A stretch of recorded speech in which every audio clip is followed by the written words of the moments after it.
Sige na ba? Picture. Takot si kuya. Happy ka na?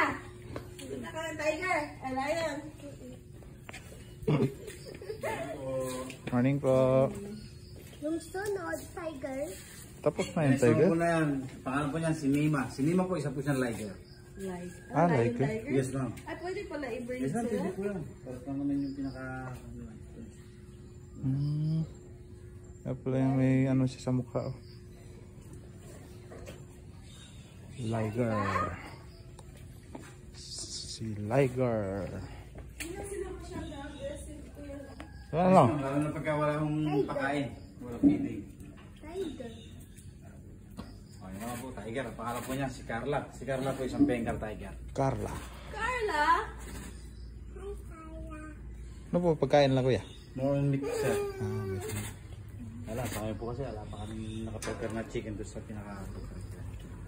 Pero kung gusto kong ma-experience, pwede naman po kayo bumalik naman sa... Sige pa, baka mamaya pa.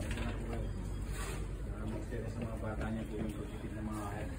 Dito po kayo sa area namin, kayo mismo yung makaka-experience pagpakain ng mga lions sa mga tiger. Pero may hawak naman po kayo metal pag mount. Kasi sa tiger sa para-ride. So big ah. So big na. Siya naman po yung pinaka-biggest lions po namin. Pangalan po niyan is Digong. Digong! Lalaki po siya? Partner niya, nasa yard. Si Digong pa yan! Asok isa. Ha? May nandun po. Hindi sila masyadong nag-roar, kuya. Yes ma'am, hindi sila kagaya ng mga tiger.